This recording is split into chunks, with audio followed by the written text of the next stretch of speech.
Let's turn back now to the broader market and the sharp turn lower late in the day as uncertainty around tariffs and inflation weighs on investors' minds. Joining me now is Neuberger Berman President and CIO Joe Amato.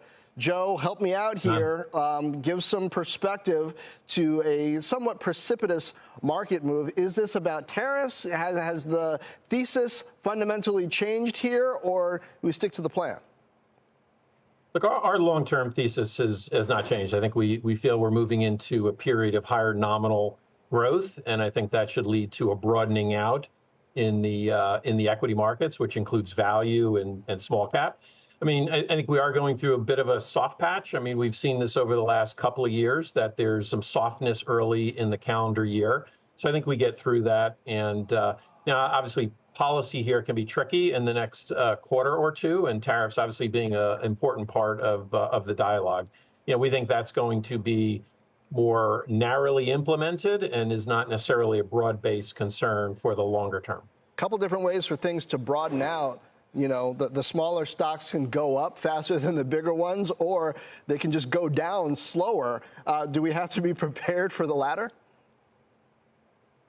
I think small caps in particular have underperformed certainly over the last couple of years. We think there is a setup here where that broadening out is going to be important as the earnings comparisons start to get better for the Russell 2 and the mid caps versus the large caps. I think you're going to see better relative performance there, and I don't think it's going to be about going down less. I think it's going to be going up more than the overall market. Are there levels that you're watching here when it relates to sentiment? I mean, I'm looking at a chart of the S&P, and I'm, no strategist, no chartist, but, 5,800, 5,700, if we're zooming out over, say, the past 6 months to a year, look like somewhat interesting levels. But I don't know. Maybe it's watching what happens from the levels of that election day bounce? Look, I would suggest, folks use these opportunities to add a level of risk in the equity markets, because I think there is still a constructive long-term argument. I think directionally we see inflation moving lower.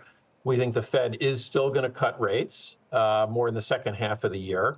Earnings have held up relatively well, and we'll see a broadening out of that earnings as I referenced. So I think that's a good long-term setup, and I think you use these periods of volatility when market participants get a little anxious about things like tariffs, that helps you add risk and enhance your return over the long term. What about international, particularly Europe and China, which have done a bit better, certainly in 2025? What are you watching to determine whether that continues or halts? Well, we've been constructive on Japan. So outside the U.S., that's been the market we've been most bullish on. I think there's real secular change going on there, and a better focus on improving shareholder returns. I think Europe's been an area of real focus, as you said. It's outperformed so far this year. It's only been, of course, a couple of months. I think there you're seeing some green shoots of the manufacturing sector starting to pick up, because European economy and economies outside the U.S. are more cyclical. So if you see that pick up in manufacturing, that's going to help. If you see a cessation of activities in Eastern Europe in terms of the Russia-Ukraine situation, that can improve the tone and psychology of the markets in Europe. And if you see lower energy prices, I think you're going to need to see that for improvement in European returns.